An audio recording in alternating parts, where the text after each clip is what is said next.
हमसे बोला गया है इस क्वेश्चन में ए वेक्टर दिया हुआ है, वेक्टर बी दिया हुआ है। हमसे बोला गया है कि ए क्रॉस बी का मैग्नीट्यूड पता कीजिए। हम पहले vector A cross vector B पता करेंगे। तरीका क्या है, आई जे के, उसके बाद इनके कोफिशिएंट लिखना। आई का कोफिशिएंट 1, जे का कोफिशिएंट -7, के का कोफिशिएंट 7। उसके बाद दूसरे वाले पे देखें, बी में, वेक्टर बी में आई का कोफिशिएंट 3, जे का कोफिशिएंट -2 और के का कोफिशिएंट 2। इसका डिटरमिनेंट जैसे सॉल्व करते थे वैसे सॉल्व करेंगे। आई को लिखेंगे, इस रो और कॉलम को छोड़ेंगे, बचेगा -7, 7 -2 2, माइनस लगा के आई के बाद जे, माइनस जे लगाएंगे, इस रो या कॉलम को छोड़ेंगे, 1 7 3 2 बचेगा, प्लस के कैप, उसके बाद इस रो या कॉलम को छोड़ेंगे, 1 -7 3 -2, कितना आ जाएगा ये, आई इंटू इसका यहाँ इंटू -14, एक माइनस खुद से, इनका यहाँ इंटू -14 आएगा तो ये +14 हो जाएगा, माइनस जे इंटू इनका यहाँ इंटू 2, एक माइनस खुद से, इन दोनों का इंटू 21, प्लस के इंटू इन दोनों का इंटू -2, एक माइनस खुद से, इन दोनों का इंटू प्लस का 21। ये आ चुका है 0i। उसके बाद माइनस, यहाँ से एक माइनस और आएगा तो प्लस 19j, प्लस यहाँ से कितना आ चुका है 19 के कैप। अब इसका मैग्नीट्यूड निकाल लें।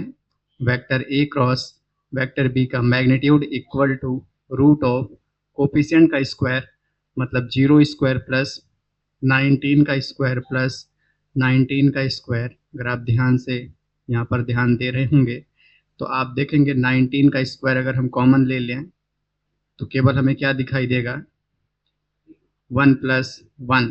19 स्क्वायर कॉमन ले लें तो यहाँ 1 और 1 आ जाएगा, 19 स्क्वायर से 19 बाहर आ जाएगा, रूट के अंदर क्या बचेगा 2।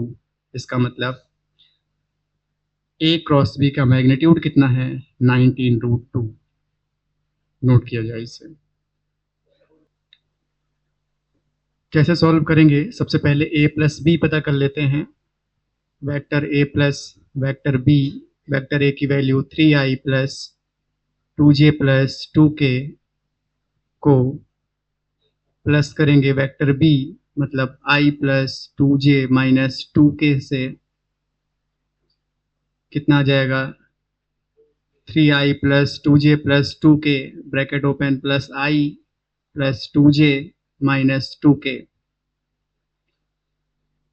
आई को पास में, 3i plus i plus 2j plus 2j plus 2k minus 2k, मतलब 3 और 1 4i, 4i plus 4j minus plus 0k।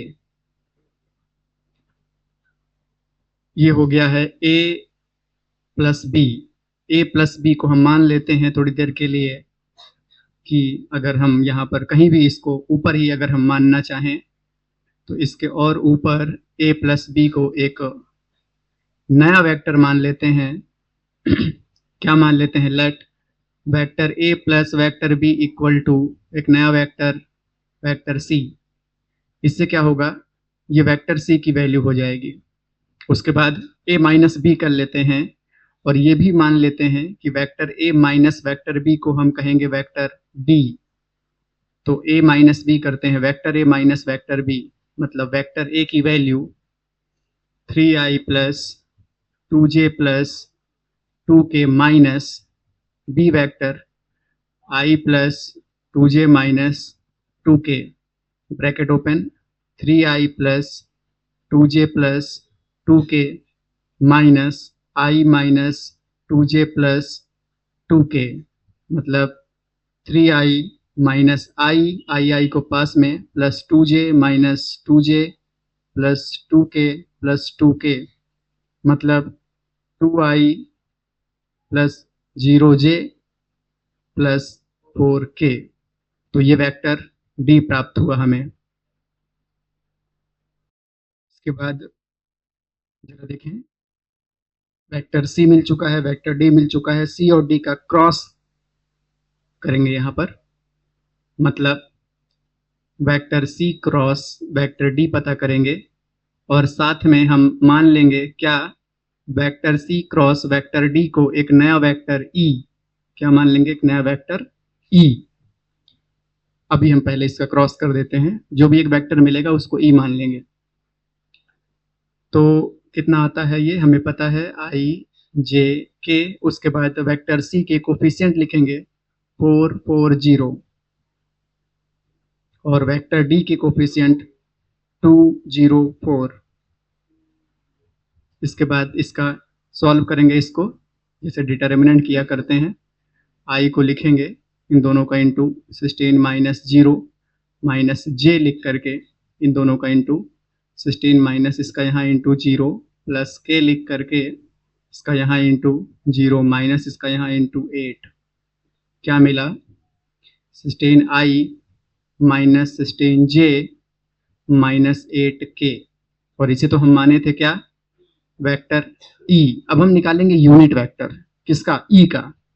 तो यूनिट वेक्टर का फॉर्मूला देखिए, किसी का भी अगर आप यूनिट वेक्टर निकालना चाहते हैं उसे हम कैप से डिनोट करते हैं, ई कैप, मतलब unit vector of e equal to, ये होता है वो वेक्टर, जो वेक्टर आप जिसका यूनिट वेक्टर निकालना चाहते हैं वो वेक्टर डिवाइड बाई उसी का मैग्नीट्यूड। इसका मतलब हमें ई का मैग्नीट्यूड निकालने की जरूरत है। कैसे निकालेंगे, देखिए, ई का मैग्नीट्यूड निकालने के लिए हमें इनके जो कोफिशिएंट है उनका स्क्वायर करके प्लस करना होगा, मतलब 16 का स्क्वायर प्लस माइनस 16 का स्क्वायर प्लस माइनस 8 का स्क्वायर। कितना आ गया ये, 16 का स्क्वायर कितना होता है 256। जब आप इसका स्क्वायर करेंगे तो क्या मिलेगा, 256 प्लस यहाँ भी मिलेगा 256 प्लस 64, और जब आप इन्हें तीनों को प्लस करेंगे तो कितना नजर आएगा आपको, 574। कितना नजर आएगा, 574। और ये परफेक्ट स्क्वायर है किसका, 24 का।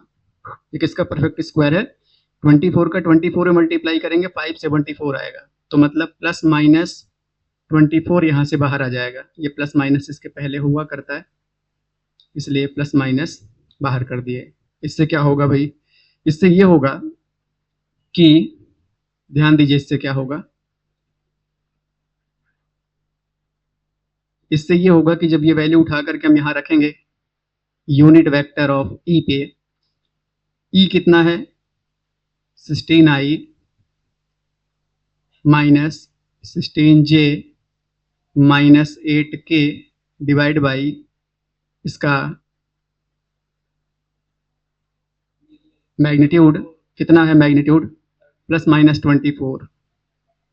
इसका मतलब ये कितनी वैल्यू आ गई, अलग अलग कर दिया जाए, 16 divide by 24i minus 16 divide by 24j minus 8 divide by 24k। और जरा इसे हम